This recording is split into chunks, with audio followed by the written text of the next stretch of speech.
தமிழன் தொலைக்காட்சி சொந்தங்களுக்கு கிறிஸ்டோபர் தாசி அன்பு வணக்கங்கள். இன்றைய அரசியல் அரங்கம் நிகழ்ச்சிக்காக நம்முடன் இணைந்திருப்பவர் தமிழர் தன்னுரிமை கழகத்தின் நிறுவன தலைவர் பாவலர் மு.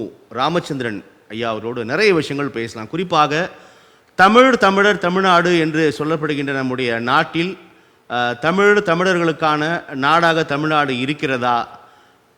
வரிசையாக ஆட்சி கட்டிலில் அமரக்கூடிய கட்சிகள் தமிழர்கள் நலன் சார்ந்து இயங்கிக் கொண்டிருக்கின்றன என்பன போன்ற பல்வேறு கேள்விகள், விமர்சனங்கள், கருத்துக்கள் தொடர்கதையாகி வருவதை நாம் அறிவோம். இந்த ஒரு சூழலில் தான் நாம் ஐயா ராமச்சந்திரனோடு நிறைய விஷயங்கள் நாம் பேசலாம். ஐயா வணக்கம். வணக்கம். மிகுந்த மகிழ்ச்சி உங்களை சந்தித்ததில். நன்றி. தமிழன் தொலைக்காட்சி நேயர்களுக்கும் உங்களுக்கும் வணக்கம்.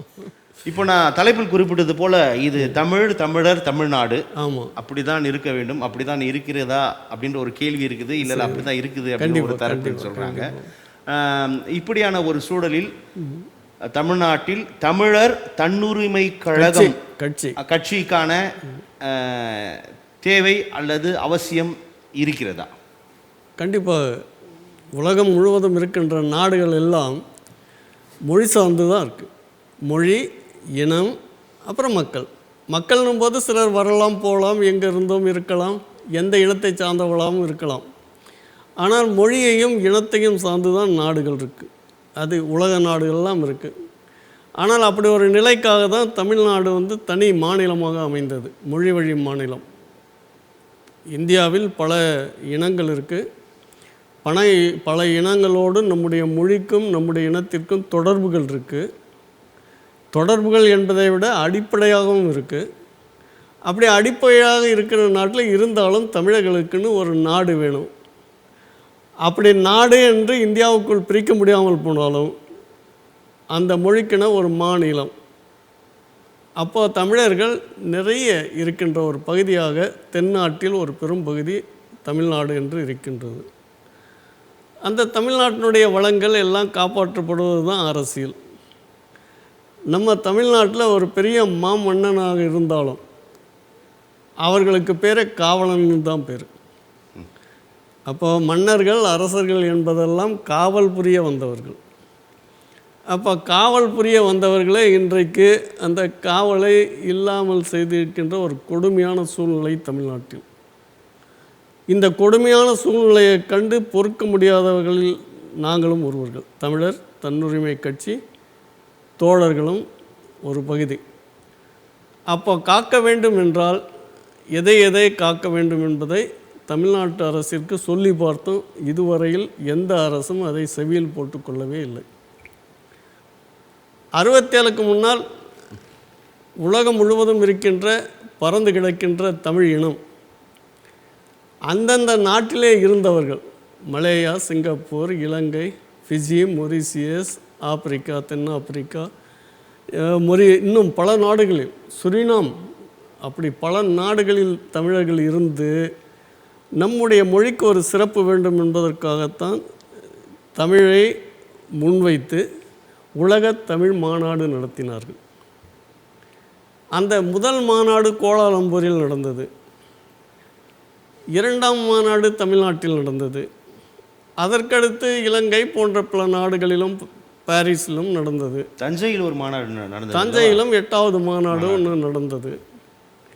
ஆனால் அது நடக்க அந்த தமிழ் மொழியினுடைய சிறப்பு கொஞ்சம் கொஞ்சமாக குறைக்கப்பட்டு வந்து விட்டது. அப்படி குறைக்கப்பட்டு வந்தால் இல்லை, ஒரு பக்கத்தில் உலக தமிழ் மாநாடு, மறுபக்கத்தில் தமிழரோட இந்த பிரச்சனைகள், இந்த விஷயங்கள் குறைக்கப்பட்டு வந்துடுச்சு. ஏன்னா 67க்கு முன்னால் எல்லா கல்வியும் தமிழில் இருந்தது. அறிவியல் எடுத்தால் தமிழ், வரலாறுகளை எடுத்தால் தமிழ், கணிதம் எடுத்தால் தமிழ், அதற்கப்புறம் மொழிப்பாடம் தமிழ், அதற்கடுத்து அறிவியல் தமிழ், இப்படி பல பிரிவுகளும் தமிழில் இருந்தது. 67க்கு முன்னதாக இப்போ நீங்கள் குறிப்பிடக்கூடியது திராவிட கட்சிகள் ஆட்சிக்கு வருவதற்கு முன்னால். அதான் அதுக்கு பின்னால் இந்த சிக்கல்கள் அதற்கு பின்னால் இந்த சிக்கல்கள் நிறைய ஆகிவிட்டது. ஆனால் அதற்கு முன்னால் இருந்த காங்கிரஸ் ஆட்சி காலத்தில் மும்மொழி கொள்கை என்று ஒன்றை கொண்டு வந்து இந்தியை ஒரு பாடமாகவும் வைத்தார்கள். இந்த இந்த இந்தியை இன்னொரு பாடமாக வைத்தது ஒரு பெரும் தவறு. ஏன்னா மொழி வழி மாநிலம்தான் இந்தியாவில் அமைந்தது.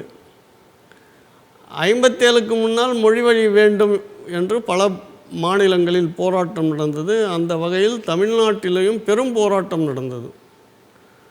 பெரும் போராட்டம் நடந்து பல எல்லைகளை நாம் இன்றைக்கு இழந்து கிடக்கின்றோம். தமிழ்நாட்டினுடைய எல்லை என்பது இப்பொழுது இருக்கின்ற சிறிய குறுக்கீடு. இந்த மொழிவழி மாநிலங்கள் வேண்டும் என்று தமிழ்நாட்டில் பெரிய போராட்டங்கள் நடந்தது அப்படின்றதோட இங்க இந்தி எதிர்ப்பு போராட்டம் தான் பிரதானமாக முன்வைக்கப்பட்டு அதுதான் பிரதானமா இரண்டும் நாம் தொடக்கத்திலேயே பேசிட்டோம். நாம ஆமா, ஒவ்வொரு இனமும் தன்னுடைய மொழிக்காகவும் இனத்துக்காகவும் தான் நாட்டை வச்சிருக்கு. அப்போ அந்த மொழிவழி மாநிலங்கள் வேண்டி தமிழ்நாட்டில் பெரிய போராட்டம் நடந்திருக்குன்றது நீங்க பதிவு பண்ணி அதுக்காக நான் சொல்றேன். மொழிவழி மாநிலம் பெரிய போராட்டம் இது. ஏனென்றால் இந்தியாவில் இருக்கின்ற அத்தனை மொழிகளும் அத்தனை மக்களும் ஆங்கிலேயர்களுக்கு அடிமையாக இருந்தவர்கள், சொல்ல வேண்டியதே கிடையாது. அப்போ ஆங்கிலேயருக்கு அடிமையாக இருந்தவர்கள்ட்ட விடுதலை கேட்டோம். அப்போ விடுதலை கேட்டால் என்ன, எதற்காக கேட்டோம்னா, நீ ஆள்ற மாதிரி நாங்கள் எங்களை ஆண்டுக்கலாம், என் மொழி, என் கலை, எங்கள் நாடு, எங்கள் வளம், எங்களுடைய உழைப்பு என்று நாம் வைத்து கொள்ளலாம் என்பதற்காக தான் விடுதலை போராட்டம் வந்தது. அந்த விடுதலை போராட்டத்தினுடைய தொடக்கம் கூட தமிழ்நாட்டில் தான். முதலில் விடுதலை போராட்டம் தொடங்கியதுன்னா அது குறிப்பிடணும்னா வேலு நாச்சியார் போன்றவர்களை தான் குறிப்பிடணும். முதலில் விடுதலை போராட்டம்னா வேலூரில் நடந்த அந்த சிப்பாய்கள் கழகத்தை தான் சொல்லணும். அதை விட தன்னை சொத்து சுகங்களெல்லாம் இழந்தவர்கள் யார் என்று பார்த்தால் தமிழர்கள். அவர்களுக்கு முன்னாலே, நேதாஜி அவர்களுக்கு முன்னாலே கூட சுதந்திர போராட்டத்தை தொடங்கியவர் செண்பகராமன் பிள்ளை என்கின்ற தமிழர் தான். தமிழர்களுடைய வரலாறு என்றைக்குமே மூச்சு காற்றுக்கு இடையூறே இருக்கக்கூடாதுன்னு நினைக்கின்ற ஒரு பெரும் நினைப்பு. அதனால் மூச்சு காற்று என்பது சுதந்திரம், விடுதலை. இப்படியெல்லாம் தொடங்கி அதற்கான ஆணிவேராக இருந்த தமிழர்கள், வெளிநாடுகளில் இருந்த தமிழர்கள் எல்லாம் காந்திக்கே விடுதலை போராட்டத்தினுடைய உணர்வுகளை தென்னாப்பிரிக்க தமிழர்கள் தான் கற்றுக் கொடுத்தார்கள். அதே போன்று அவரை எதிர்த்து வெளியே வந்த நேதாஜி அவர்களுக்கு சுதந்திர போராட்டத்தை மலேசியா, சிங்கப்பூரில் இருந்த தமிழர்கள் தான் அள்ளி கொடுத்தார்கள் பணம், நகைகளாக. ஆனால் அப்படியெல்லாம் விடுதலை உணர்வு வைத்திருந்த இனத்தின் மேல் இன்னொரு மொழியை திணிப்பது என்பது கொடுமை. அதை ஏற்றுக்கொள்ளவே இல்லை. 1936ஆம் ஆண்டிலேயே விடுதலைக்கு முன்பே தமிழ்நாட்டில் மொழி போராட்டத்தை தான் வேறு எந்த மாநிலத்தில் நடந்தது? 36களிலே இது ஆரம்பித்தது. முதல் மொழி போராட்டம் அதுதான். அப்போ விடுதலைக்கு முன்னாலும் சரி, விடுதலைக்கு பின்னாலும் சரி, தமிழர்கள் மொழிக்காக 1967 திராவிட முன்னேற்ற கழகம் ஆட்சிக்கு வருவதற்கு, அண்ணா அவர்கள் அரியணையில் ஏறுவதற்கு காரணமே 64 நடந்த இந்திய எதிர்ப்பு போராட்டம். ஆனால் இப்படியெல்லாம் இருந்த தமிழினத்தின் மேல் இன்றைக்கு திராவிடம் ஒரு பெரிய வஞ்சக வலையை பின்னி, நாங்கள் இருந்தால் தமிழ்நாட்டில் இல்லாமல் இருந்தால் தமிழ்நாட்டில் சூரியனே உதைத்திருக்காது, வெளிச்சமே வந்திருக்காது, பகலே ஆகியிருக்காது, இரவாகவே இருந்திருக்கும் என்று சொல்லி தமிழர்களுடைய உணர்வுகளையெல்லாம், மொழி உணர்வுகளையெல்லாம் இன்றைக்கு இழக்க செய்துவிட்டு வெற்றுத்தனமாக எங்கள் கட்சி ஜெயிச்சா உனக்கு இத்தனை பதவி இதில் இருக்குன்னுட்டு தமிழர்களை சொல்லி ஏமாற்றி இன்றைக்கு எந்த கட்சியிலேயும் ஜனநாயகம் என்பது இல்லாமல் போய்விட்டது. இந்த ஜனநாயகத்தை கூட தமிழ்நாடு தான் முதலில் கற்றுக் கொடுத்தது. நீங்கள் எதை எடுத்தாலும் சரி, பகுத்தறிவு என்றாலும் தமிழர்களுடைய கண்டுபிடிப்பு தான் அத்தனை. தமிழர்களுடைய இறை நம்பிக்கையாக இருக்கட்டும், மொழியாக இருக்கட்டும், உடல் கூறுகளை ஆராய்வாக இருக்கட்டும், வீசுகின்ற காற்றை கூட எத்தனை காற்று வழி என்றெல்லாம் சொல்லி உலகு என்று பாடினார்கள். ஆனால் அப்படிப்பட்ட இனத்தை இன்றைக்கு திராவிடம் சூறையாடி விட்டது. சூறையாடி தமிழர்களுக்கு ஒன்றுமே இல்லை என்பதைப் போல இன்றைக்கு நமக்கு பின்னால் தோன்றிய மொழிக்காரர்களெல்லாம் நம்முடைய மொழியை ஒரு மொழியாக மதிக்கின்ற அளவுக்கே இல்லை. மன்னிப்பு கேட்டு ஆக வேண்டும் என்றால் என்ன பொருள் இது? கர்நாடகத்தில் கன்னடம் பேசுகின்ற மக்களுக்கு அது புரிய வேண்டும். கன்னடத்தில் இருக்கின்ற சமஸ்கிருத சொற்களை நீக்கிவிட்டால் அனைத்தும் தமிழ் சொற்கள், பழந்தமிழ் சொற்கள். தெலுங்கு மொழிக்கு அடையாளமே கிடையாது தமிழ் இல்லை என்றால். தமிழில் இருந்து ஒரு தெளிந்த ஒரு மொழி போல அது தெலுங்கு. மலையாளம் என்று பார்த்தால் அது நேற்று முளைத்த காளான் என்று சொல்வார்களே, ஒரு 500 ஆண்டுகளில் வந்த ஒரு மொழி. ஆனால் தமிழ் மொழிக்கு என்றைக்கு தோன்றியது, இது யாரால் பேசப்பட்டது, யார் இதற்கெல்லாம் எழுதினார்கள், இதற்கெல்லாம் பொருள் சொன்னவர்கள் யார் என்று நாம் தேடவே முடியாது. இது நம்முடைய பரம்பரை வழி வழி வழி வழியாக முன்னோர்களுடைய அந்த இன உணர்வை பெருமிதத்தோடு பேசினால் நீங்கள் ஃபாசிஸ்டுகள்,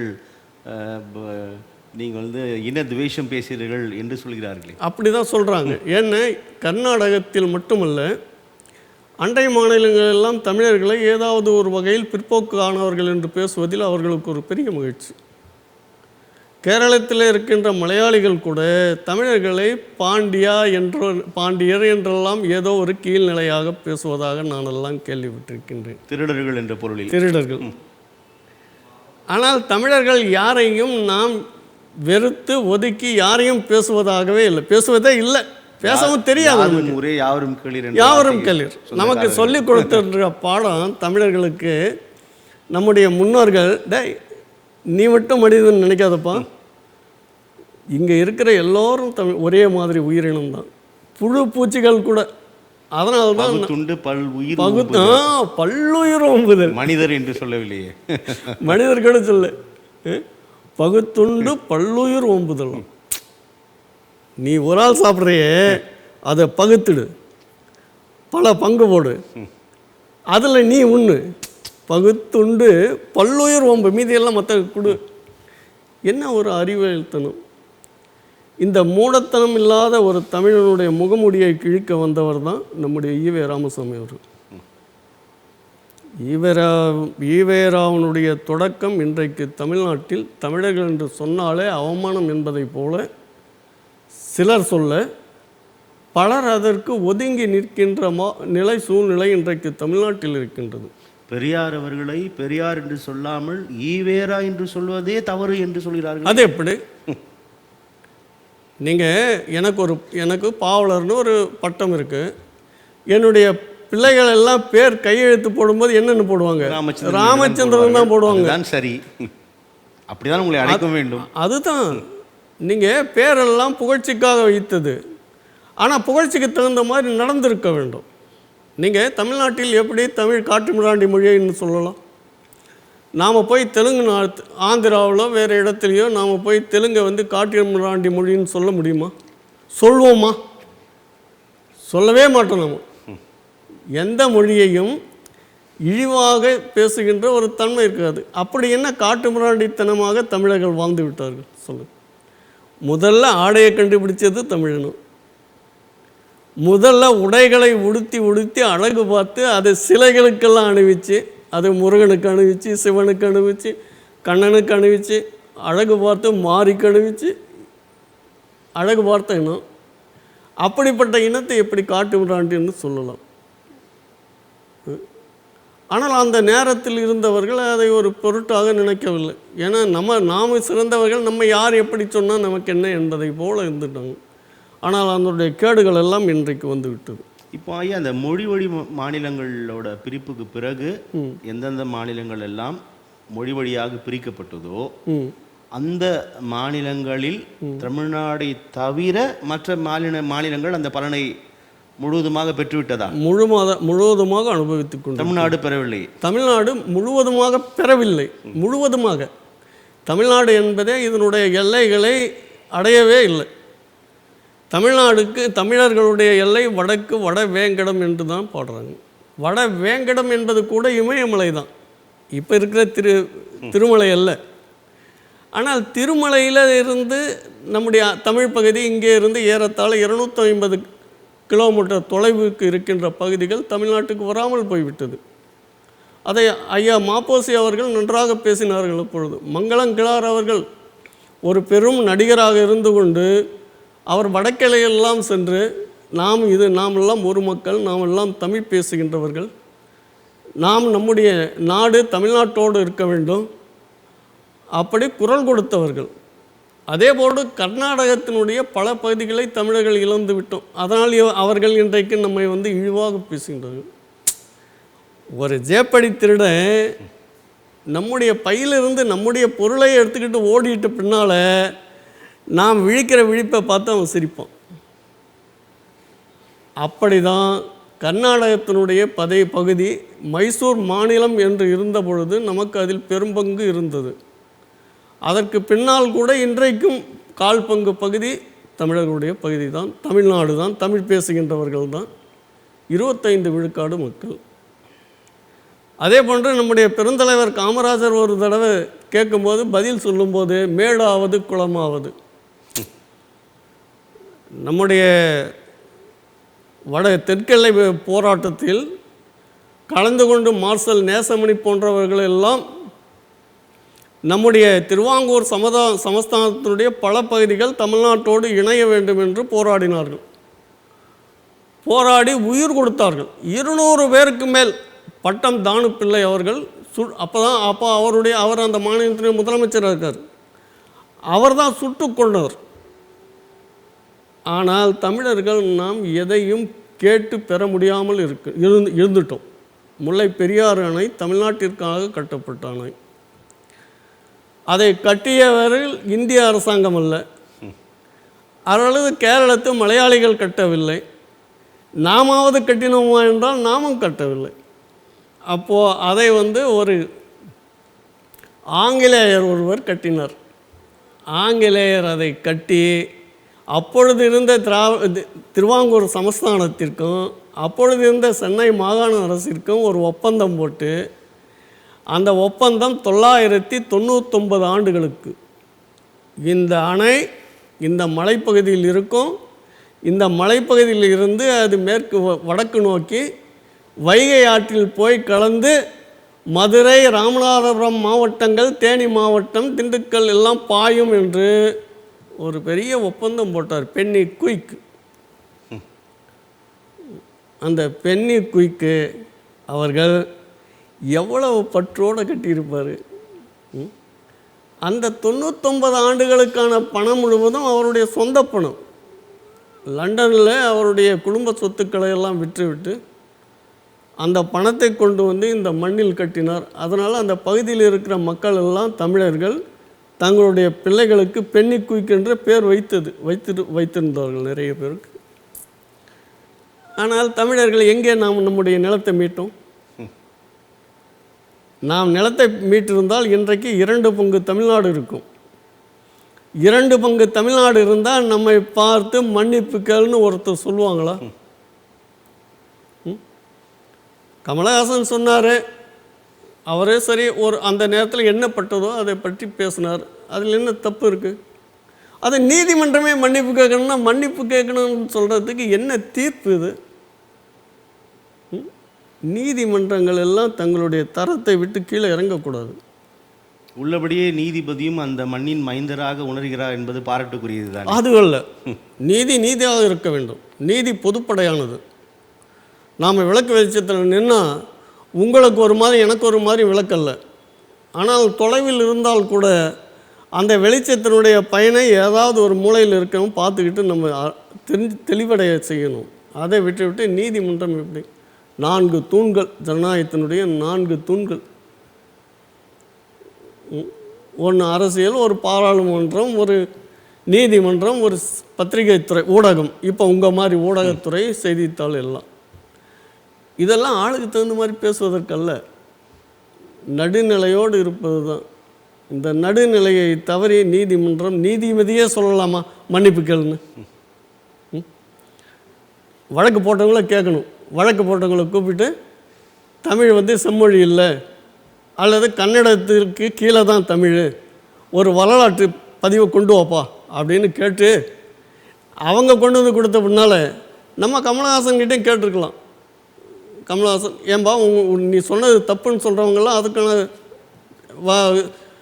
அதற்கான முன் உதாரணங்களை எல்லாம் கொடுத்துருக்காங்க, அப்போது நீங்களும் கொடுங்க அப்படின்னு கேட்டு அவர் கமலஹாசனால் கொடுக்க முடியலன்னா அல்லது கொடுத்தது தவறாக இருந்தால் நீங்கள் சொல்லலாம். அப்போ நீதிமன்றம் யாருக்காகவோ பேசக்கூடாது. ஒரு வரலாற்று உண்மையை கூட ஏற்க மறுக்கும் நிலையில்தான் அண்டை மாநிலங்கள் இருக்குது. ஆனால் அந்த மாநிலங்கள் அந்த மக்களுக்காகவும் அந்த மண்ணுக்காகவும் 100% இருக்கிறார்கள். 100 பதிவு செய்து ஆகணும். ஆமாம், 200%. இங்கே அப்படியான நிலை இல்லை. என்ன காரணம்? என்ன காரணம்னா, தமிழ்நாட்டை ஆளுகின்றவர்கள் தமிழர்களாக இருக்க வேண்டும்.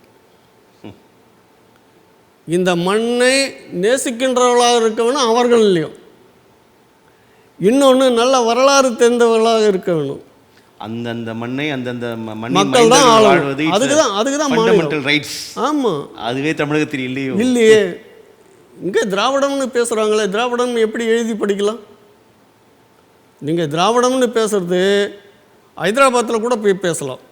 ஏன் பேசலாம்னா, இந்த மக்கள் வேறு அந்த மக்கள் வேறு.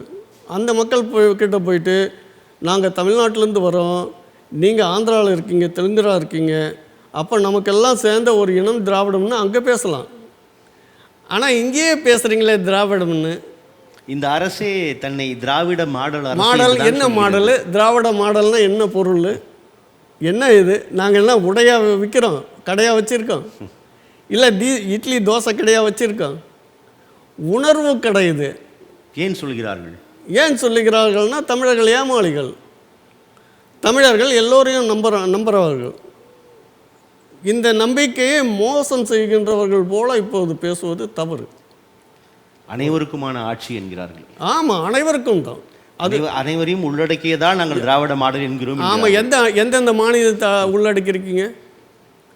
சேலம் மாவட்டம் ஒரு மொழிக்காரர் தான், திருநெல்வேலி மாவட்டம் இன்னொரு மொழிக்காரர் தான், சென்னை மாவட்டம் இன்னொரு மொழிக்காரர் தான். சென்னையே எங்களுதுன்னு சொன்னதை அதை நிரூபித்தார் நம்முடைய மாப்போசி அவர்கள். மாப்போ சிவஞானம் அவர்கள், சிலம்பு செல்வர் அவர்கள். சென்னை மனதே என்று தெலுங்கர்கள் சொன்னபோது, சென்னைக்கு நடந்த மாநகராட்சி தேர்தலில் அத்தனையிலும் தமிழர்கள் தான் வெற்றி பெற்றார்கள். அப்போது நிரூபணம் ஆகியிருக்கு. நீங்கள் நிரூபிக்காமல் பேசலாமா? கொஞ்சமாவது நன்றி உணர்வு இருக்க வேண்டும். அதுவும் அரசியல்வாதிகளுக்கு இருக்கணும். எப்படின்னா, இது கூட நான் காமராஜர் தான் இழுக்க வேண்டியதாக இருக்குது. கடைசி வரல ஒன்றும் இல்லாமல் போயிடணும். இங்கே தமிழ்நாட்டில் இருக்கக்கூடிய பெரும்பாலான கட்சிகள் எண்ணிக்கை அடிப்படையில் பார்த்தோம் என்றால் கூட அதிகமான கட்சிகள் இங்கே திராவிடத்தை உள்வாங்கி தான் இருக்கிறது. திராவிடன் மீது அந்த விமர்சனங்கள் வைத்தால் நான் குறிப்பிடக்கூடிய எல்லா கட்சிகளும் ஓரணியில் திரள்வதை நம்ம பார்க்குறோம். திராவிடத்துக்கு எதிராக ரொம்ப விரல்விட்டு எண்ணக்கூடிய கட்சிகள், அமைப்புகள், இயக்கங்கள் தான் பேசுவதை தான் நம்ம பார்த்து வருகிறோம். என்ன பிரச்சனை இதில்? திராவிடம், அதாவது நம்ம முன்னே சொன்னோம், உலகமெல்லாம் யாதும் ஊரே யாவரும் கேளு. இந்த பொதுப்படையான எண்ணம் வந்தவர்களுக்கு அது எந்த பேரில் அழைச்சா நமக்கு என்ன அப்படி என்பதை போல, மேலும் எல்லா மாநிலத்தவர்களும் நம்முடைய உறவுகள் தான் அப்படின்ற நினைப்பு. ஆனால் அப்படி உள்வாங்கிய நினைப்புகள் இன்றைக்கெல்லாம் பொய்த்து போய்விட்டது. இன்றைக்கி நாம் எந்த மரத்தடியில் இருக்கிறோமோ அந்த கனி தான் நமக்கு கிடைக்கும். மாமரத்து அடியில் நின்னால் அதனுடைய கனி மாங்கனி கிடைக்கும். புளிய மரத்தடியில் நின்னா அதுபோல தான் கிடைக்கும். அப்போது இந்த மக்கள் நன்றாக தெரிந்து கொள்ள வேண்டும். இந்த மண்ணில் பிறந்தவர்கள் ஆள வேண்டும். இந்த மண் வாசனையோடு ஆள வேண்டும். அப்படி இல்லை என்றால் உலகமே அழிந்துவிடும். எந்த மக்களும் வாழ முடியாது. நீங்கள் ஒரு சிறு சிறு வட்டம்னு நம்ம நினைக்கிறோம். அந்த சிறு சிறு வட்டம் தான் நாடுகள். அந்த நாட்டுக்குள்ளே ஒரு செழுமையை வராமல் ஏமாளித்தனமாகவே இருந்துட்டால் தமிழ்நாடு மட்டுமல்ல, எந்த நாடும் உருப்படியாகாது. ஐயா, இப்போ நம்ம அந்த இடைவெளிக்கு முன்னாடி நம்மளோட மொழி சார்ந்து, மொழி வழி மாநிலங்கள் சார்ந்து பேசணும். இப்போது தமிழ்நாட்டில் முன் எப்போதும் இல்லாத அளவிற்கு முப்பாட்டன் முருகனை அனைவரும் தூக்கி பிடிக்க தொடங்கியுள்ளனர். தமிழ் கடவுள் தெய்வம், தமிழ் கடவுளாக இப்போதுதான் உணர்ந்திருக்கிறார்கள் என்று நினைக்கலாம். பாசிட்டிவா பாஜக கூட மதுரையில் இந்த முருகன் மாநாடு நடத்தவிருக்கிறது. முருகன் மாநாடு தானே, ரொம்ப தமிழ் கடவுள் தானே நீங்கள் குறிப்பிட்டது போல அப்படின்னு விடாமல் நிறையா எதிர்ப்புகள், பாஜக இதை கையில் எடுப்பதனாலே இது சந்தேகிக்கப்படுகிறது என்பன போன்ற விமர்சனங்களும் தொடருது. உண்மையில் இந்த தமிழ்நாட்டில் முருகன் படாத பாடுபடுகிறாரோ? நம்ம சொன்னது போல் தமிழ் கடவுள் முருகன். ஆனால் எல்லா கடவுளுமே தமிழை தான். எந்த கடவுளையும் தமிழ் இல்லாமல் எந்த கடவுளும் இல்லை. எல்லா பேரும் தமிழனுடைய பேர் தான். ஆனால் முருகனுக்கு ஒரு சிறப்பு. 6 படை வீடுகளும் தமிழ்நாட்டில் இருக்குது. நம்ம மலைதோறும் இருக்கின்ற முருகன் மலைமுருகன். அது மட்டும் இல்லாமல் அவர் ஒரு பெரிய குழந்தையாக இருந்து ஒரு போர் வீரனாக இருந்து திருச்செந்தூரில் போர் புரிந்த கடவுள். அவருடைய வாழ்க்கை முறையே நமக்கு ஏற்ற ஒரு வாழ்க்கை முறை. குழந்தையாக பிறந்து தந்தைக்கு சொல்லி அப்புறம் போர் புரிந்து வீரனாக இருந்து அப்புறம் காதலித்து திருமணம் செய்து வள்ளி குறத்தியை 2 பேருக்கும் மணமகனாக இருந்தவர் முருகன். ஆனால் முருகனுடைய பெருமைகளை எல்லாம் சொல்கிறதுக்கு இது நேரம் போதாது. முருகனுடைய ஔவையார் அவர்கள் ஒரு நேரத்தில் எங்கேயோ பாடிவிட்டு இன்னொரு ஊருக்கு போகும்போது வெயில் அடிக்கும்போது, இதுபோல் கோடைக்காலம், அந்த கோடை காலத்தில் ஒரு மரத்தடிகள் தங்கி இருக்கும்போது ஔவையார் என்ன இவ்வளோ பெரிய கவிஞர்னு இந்த அம்மாவே பேசிக்கிட்டு இருக்காங்களே, சரி ஒரு தலையில் ஒரு குட்டலான்ட்டு அந்த மரத்திலிருந்து ஏறி ஒரு உழுக்கிறாரு. அந்த கனியெல்லாம் விழுது. நெல்லிக்கனி, இது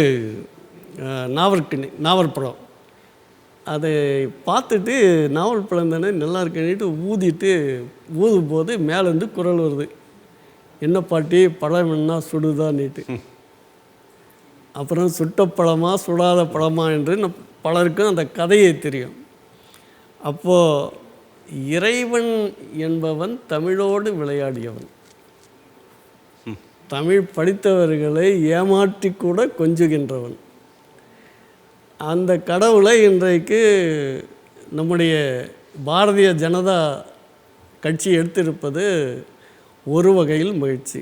இன்னொரு வகையில் அரசியலுக்கு இது பொருந்துமா?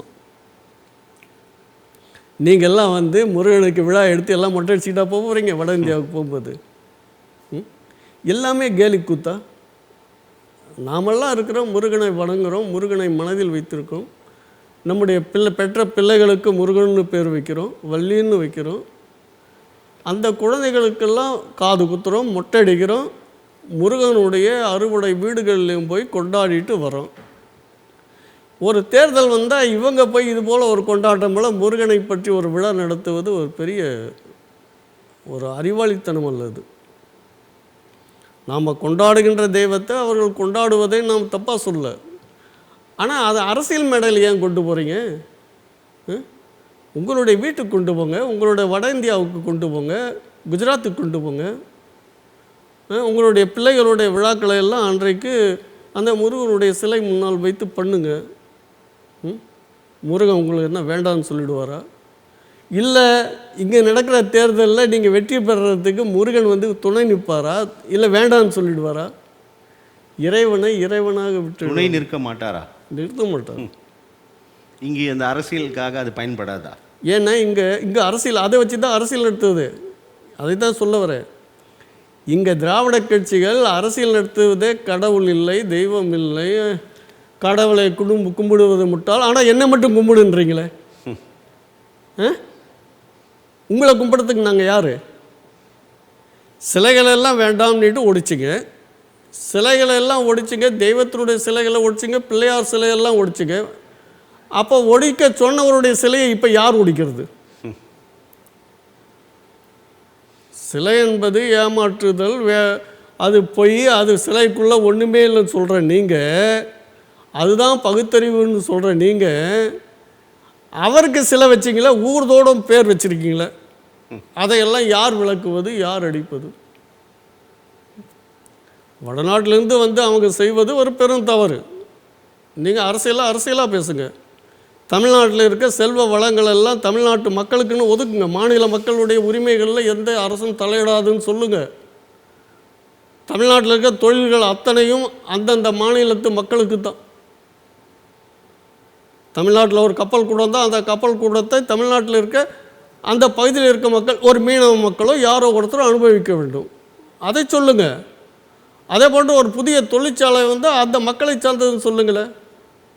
சரி, ஏற்கனவே நெய்வேலி நிலக்கரி சுரங்கம் இருக்குது.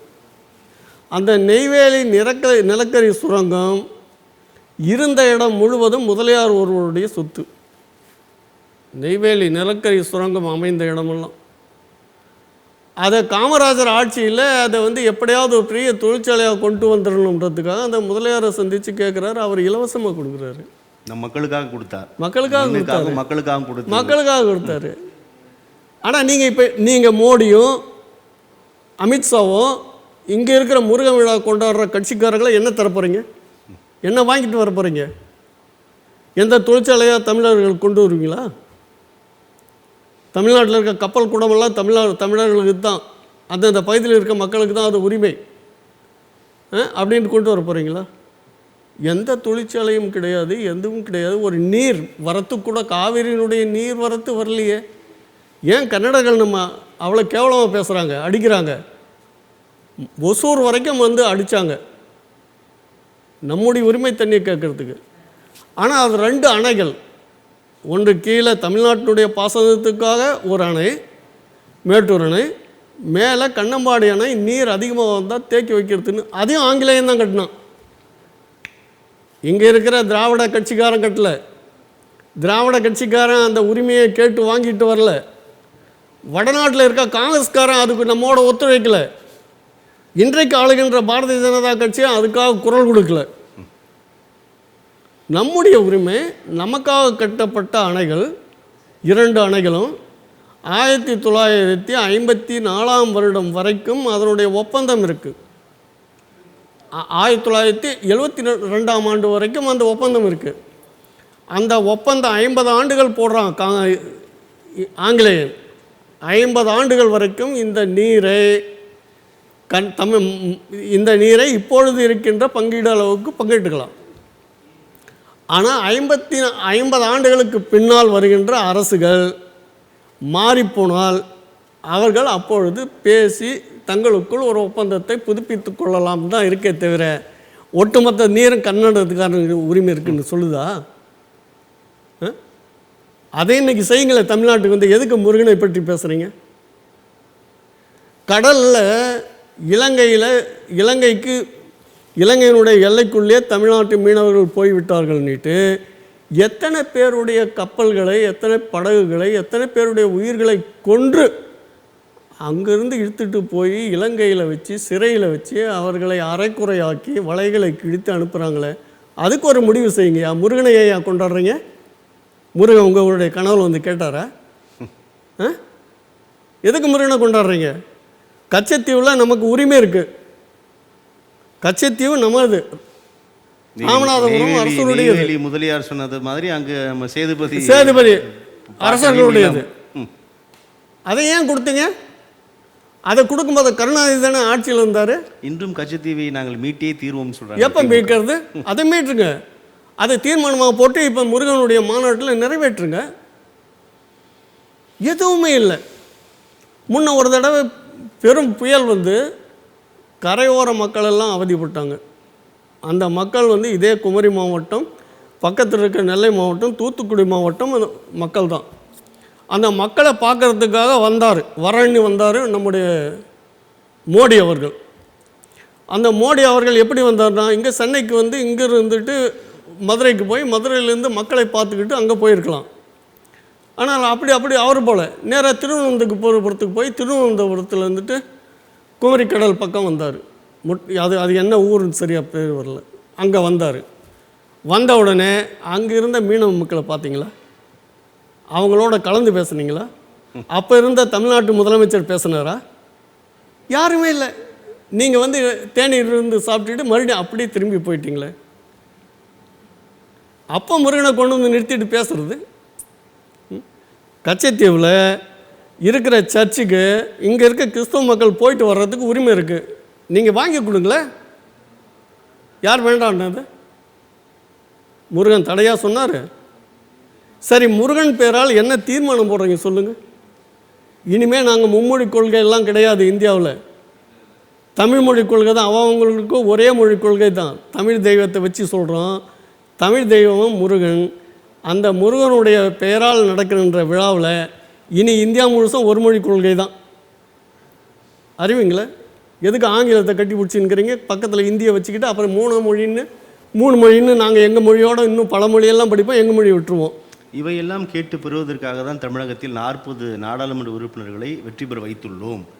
இருப்பினும் கிடைத்த பாடில்லை அப்படின்றதான் பார்க்குறோம். அது நியாயம்தான்.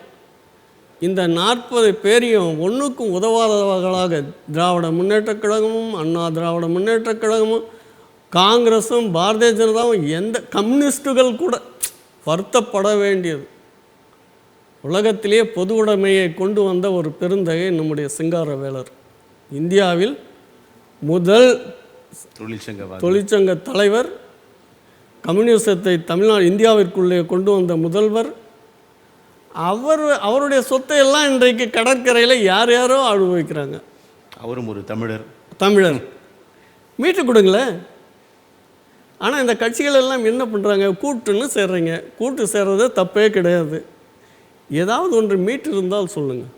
தமிழ்நாட்டில் நாங்கள்லாம் கூட்டு சேர்ந்ததுனால தமிழ்நாட்டினுடைய அடையாளங்கள் அப்படியே இருக்குது.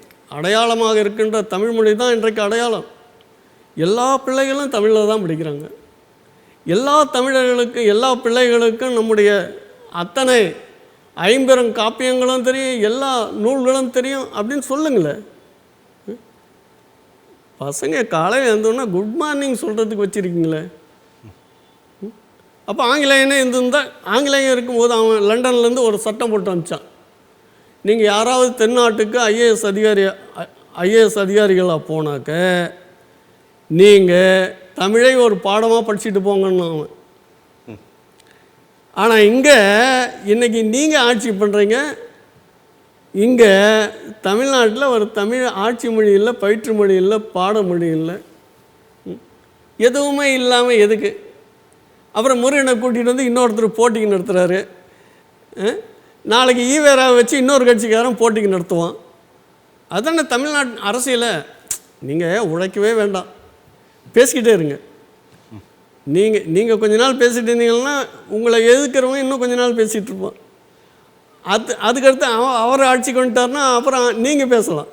நீங்கள் பேசிட்டீங்கன்னா அப்படியே அவர் ஆட்சியை விட்டு போவார், மறுபடியும் நீங்களே வந்துடலாம். இதுதானே நடக்குது. ஏதாவது முன்னேற்றம் இருக்க வேண்டும். விடியல்னு பேர் வச்சுட்டா விஞ்சிடுமா? தமிழர் நலன் சார்ந்து இந்த அரசுகள் என்ன யோசிக்கணும்? இதெல்லாம் பண்ணியிருக்கணும், ஆனால் இதெல்லாம் பண்ணவே இல்லை அப்படின்னா எதை சொல்லி பட்டியலிடுவீங்க? முதல் வேலை, இந்தியாவினுடைய ஆட்சி மொழியாக தமிழும் ஒன்று இருக்க வேண்டும். ஆட்சி மொழி இந்தியா விடுதலைக்கு பின்னால் ஆட்சி மொழி சட்ட குழு ஒன்று போடும்போது அதில் பேசின ஒரு மொழியே தமிழை பற்றி தான் பேசுனாங்க. காகிதமில்லத் போன்றவர்கள்லாம் காகிதமில்லத் தான் பேசுகிறாரு. எங்களுடைய தாய்மொழி இந்தியாவினுடைய ஆட்சி மொழியாக ஒன்று இருக்கணும்னு நினச்சா அதற்கு முழுமையாக ஒரு தகுதி இருக்கின்ற ஒரு மொழி என்றால் அது எங்களுடைய தாய்மொழியாக இருக்கின்ற தமிழ் மட்டும்தான்ட்டு காகிதமில்லத் பேசினார். அவர் பேசுந்து அவருடைய தாய்மொழி என்பதற்காக பேசியதும் ஒரு பெருமை. இன்னொன்று போனால், நீங்கள் பழமையை விரும்பிகளாக இருந்தால் சமஸ்கிருதத்துக்கு முன்னோடியான ஒரு மொழி தமிழ் தான். அப்போது இந்த தமிழ் மொழியினுடைய கிளைகள் தான் இந்திய மொழிகள் எல்லாம். இதை தான் கமலஹாசன் சொன்னார். இந்திய மொழிகளுடைய கிளை தான், இந்திய மொழிகளுடைய கிளையாக இருக்கின்ற மொழிகள் எல்லாம் தமிழ் மொழியினுடைய தொப்புள் கொடி உறவுகள். அதாவது தாயினுடைய மடியிலிருந்து இப்போ நாம் வெளியே வந்தவனால் கொடி உறவு இருக்கும், அதை வெட்டி தான் நீ தனியாக ஒரு ஆள் ஆகிட்டன்றான். கமலஹாசன் அதுதான் சொல்கிறார். இதை கமலஹாசனா சொன்னார். இன்னும் எத்தனையோ மேலே அறிஞர்கள்லாம் சொன்னாங்க. அவர் ஜெர்மனியிலிருந்து வந்த அவர் சொன்னது தான் ஒரு பெரும் பிழையாக போச்சு. இந்தியா அவனுடைய மொழிகளுக்கெல்லாம் தாய் தமிழ் சம்ஸ்கிருதம்னாரு. ஆனால் அவர் உடல் நலம் இல்லாமல் போயிட்டு அவருடைய தாய்நாட்டில் இருந்தபோது ஜெர்மனியில் அவர் சொல்கிறாரு, நான் ஏதோ அறகுறையோடு வந்துட்டேன், என்னுடைய ஆய்வுகளை எல்லாம் கங்கை நதியோடு நிறுத்திட்டேன், ஆனால் நான் தென்னாட்டுக்கு போயிருந்தால் அது தமிழ்மொழி தான் உலக மொழிகளினுடைய தாய் என்று சொல்லியிருப்பேன், இந்திய மொழியுடைய தாய் என்று சொல்லியிருப்பேன்னு சொல்கிறாரு. அப்போ உலக அறிஞர்கள்லாம் சொல்கிறாங்க, ஆனால் உள்ளூரில் இருக்க அறிஞர்களை தான் சொல்ல வைக்க முடியவில்லை, உள்ளூரில் இருக்க ஆட்சியாளர்களை சொல்ல வைக்க முடியவில்லை. அப்போ முதலில் எதை செய்ய வேண்டும் என்றால், இந்தியாவுடைய ஆட்சி மொழியாக தமிழையும் ஆக்க வேண்டும். நீங்கள் இந்தியை வச்சு இங்கே வேண்டாம்னு சொல்லலை, தமிழையும் அடுத்த ஒரு ஆட்சி மொழியாக ஆக்க வேண்டும். அப்புறம் என்றால் இரண்டாவது என்றால், தமிழ்நாட்டினுடைய ஆட்சி மொழி சட்டம் 56 இருக்குது. 1956 மாநிலம் அமைந்த பின்னால் தமிழால் முடியும் என்று அன்றைக்கு இருந்த காமராஜருடைய ஆட்சியில் சி. சுப்பிரமணியம் அவர்கள், ஐயா சி. சுப்பிரமணியம் தான் தமிழ் ஆட்சி மொழி சட்டத்தை முன்மொழிந்து, இனி தமிழ்நாட்டில் தமிழ் தான் ஆட்சி மொழி, பயிற்று மொழி, பாடமொழி எல்லாம். ஆனால் தமிழ் வளர்ச்சி அடையும் வரைக்கும் அதனுடைய சட்டத்திட்டங்களை கொஞ்சம் கொஞ்சமாக ஆங்கிலத்தை பயன்படுத்தி கொள்ளலாம், காலப்போக்கில் ஆங்கிலத்தை நீக்கி விடலாம்னு தான் போட்டிருக்காரு. அப்போது அந்த ஆட்சி மொழி சட்டத்தை தமிழ்நாடு அரசு நிலைப்படுத்த வேண்டும். அதை நிலைப்படுத்தணும்னா ஆட்சி மொழியாக வரணும்னா என்ன அர்த்தம்? நம்ம வீட்டில் குழந்தை நம்முடைய அடுத்த தலைமுறையாக வரணும்னா அதுக்கு நம்ம ஊட்டி வளர்க்கணும். ஊட்டி வளர்த்து தமிழை எல்லா துறைகளிலும் கொண்டு வர வேண்டும். அப்படி கொண்டு வந்தால் இரண்டும் முக்கியம். மூன்றாவது, தமிழ்நாட்டில் இருக்க எல்லா வேலைகளும் அந்தந்த மாநிலத்து மக்கள் தான் செய்யணும். அவங்க தமிழ்நாட்டில் தமிழர்கள் தான் செய்யணும். தமிழ்நாட்டில் தமிழ் படித்தவங்களுக்கு தான் வேலை இருக்கணும். தமிழ்நாட்டில் தொழில்கள் அனைத்தையும் தமிழ்நாட்டு மக்களே முன்னின்று செய்யணும். மூன்றாவது, இந்த கிரிக்கெட் கூட நான் சொல்லலாம்னு நினச்சேன். இந்த IPL என்று அண்மையில் நடந்து முடிந்தது. அதில் பேரெல்லாம் வச்சுருக்க பார்த்தா ரொம்ப பெருமையாக இருக்குது. ஒரு அணிக்கு சென்னை அணின்னு வச்சுருக்காங்க, இன்னொரு அணிக்கு பெங்களூர்னு வச்சுருக்காங்க, இன்னொரு பக்கம் ஹைதராபாத், பம்பாய் எல்லாம். ஆனால்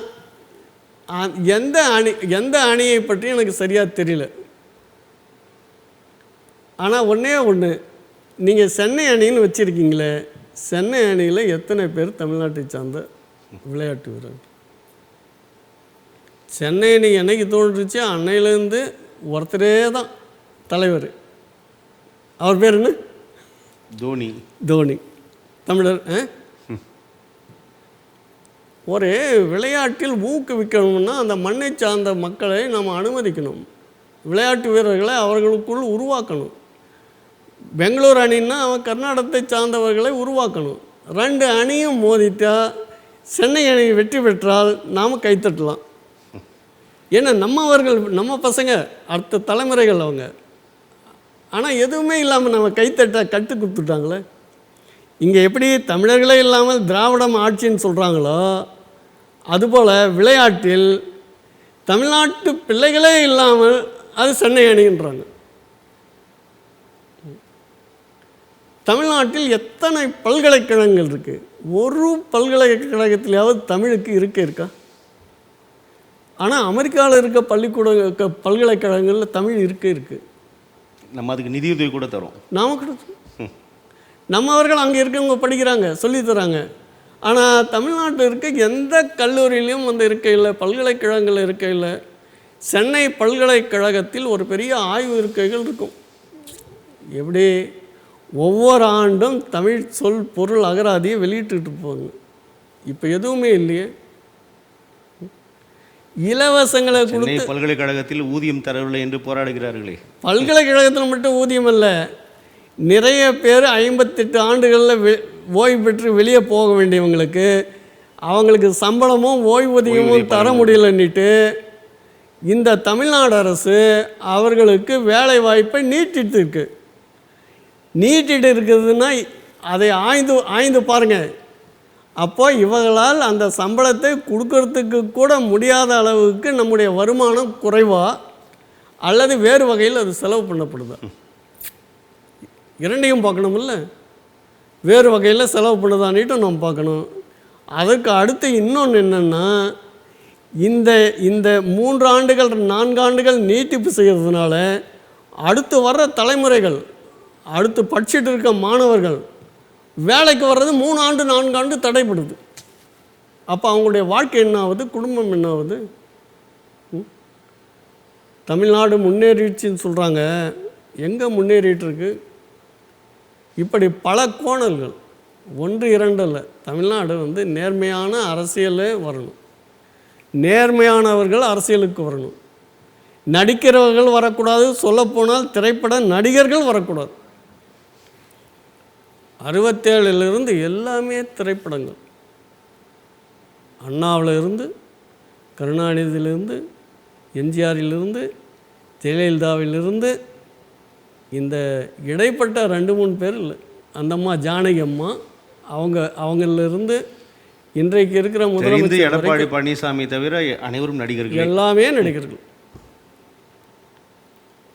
இந்த இந்த இந்த இந்த ஒரு தனம் வெளி மாநிலங்களில் இல்லையே, வெளிநாடுகளில் இல்லையே. ஒரே ஒரு முறை ஒரு நடிகர் வந்தார், அமெரிக்காவினுடைய ஜனாதிபதியாக 4 ஆண்டுகள் இருந்தார். அவர் அதோடு போயிட்டார். அடுத்து வரவங்க யாரும் வரலையே. ஒரு என்டி ராமராவ் வந்தார் ஆந்திராவில், அவரும் 2-3 வருடத்திலே போயிட்டார், மருமகன்கிட்ட அடி வாங்கிட்டு. அப்போ தமிழ்நாட்டில் தமிழர்கள் மட்டும் ஏன் இந்த விளம்பர அரசியல், வேடிக்கை அரசியல், கட்டிப்பிடிக்கிற அரசியல், யாரோ எழுதி கொடுக்கின்ற உரையை பேசுகின்ற அரசியல், இதுவெல்லாம் தவிர்க்கணும்னா தமிழர்கள் தான் அதற்கான விழிப்புணர்வை பெற வேண்டும். இவையெல்லாம் பேசி கொண்டு இருக்கக்கூடிய நிலையில் 26 சட்டமன்ற தேர்தல் வேகமாக நெருங்கி கொண்டே இருக்கிறது. கூட்டணி கணக்கு வழக்குகள், நாள்தோறும் வருகின்ற அரசியல் கருத்துக்கள், விமர்சனங்கள் 26 சட்டமன்ற தேர்தலை நோக்கி எப்படி பார்க்குறீங்க? அதாவது மக்களுக்கு தொழில் இருக்கணும். தொழில்னா வேலை. வேலை என்பதை விட தொழில் செஞ்சால் 4 பேரை இவங்க வேலை தருவாங்க. வேலை என்பது இன்னொருத்தர்கிட்ட போய் செய்கிற வேலை, ஒரு வேலை. தொழில் என்பது பலருக்கு நம்ம வேலை கொடுக்கறது. இப்படி இருக்கும்போது அரசியல் வேலை கொடுக்கின்ற தொழில் அல்ல. இதை அரசியல்வாதி புரிஞ்சுக்கணும். எல்லா வேலையையும் அரசியல்வாதிகள் செய்வதாக விளம்பரம் செய்வதை தவிர்க்க வேண்டும். எல்லாமே நடப்பது நான் சொல்லி தான் நடக்குதுன்றதை முதலில் விடணும். அரசியல் பேசுகின்றவர்கள் பொதுப்படையான அரசியலாக இருக்க வேண்டும். இன்றைக்கி அரசியல் இல்லாமல் அரசியல் முழுவதுமாக வேடிக்கை விளம்பரமாக இருக்குது. இந்த அரசியல் விளம்பரங்கள், விளம்பர வேடிக்கைகள்லாம் போனால்தான் தமிழ்நாடு உருப்படும். இல்லைன்னா தமிழ்நாட்டில் என்ன வளம் இருந்தாலும் தமிழ்நாட்டில் இருக்கின்ற வளங்கள் எல்லாம் கொள்ளை போய்விடும். அது கொள்ளை போவதற்கு காவலாக நம்முடைய அரசியல் இருக்கும். அதை தமிழர்கள் உணர்ந்து கொள்ள வேண்டும் என்பது பேராவல். அப்படி உணர்ந்து கொண்டால் தமிழும் தமிழ்நாடும் தமிழ்நாட்டு மக்களும் உலக அளவிலே சிறந்து வாழ்வதற்கான வாய்ப்பு இருக்கின்றது. அதனை செய்வதற்காக நாங்களும் முயற்சிக்கின்றோம். எங்களுடைய தமிழர் தன்னுரிமை கட்சியும் அந்த களத்திலே இறங்க காத்திருக்கின்றது. உங்கள் அனைவருக்கும், தமிழன் தொலைக்காட்சி நேயர்களுக்கும், என்னை இவ்வளவு நேரம் கேட்டு பதில் வாங்கிய அன்பு தம்பி உங்களுக்கும் என்னுடைய அன்பான வணக்கம், வாழ்த்துக்கள்.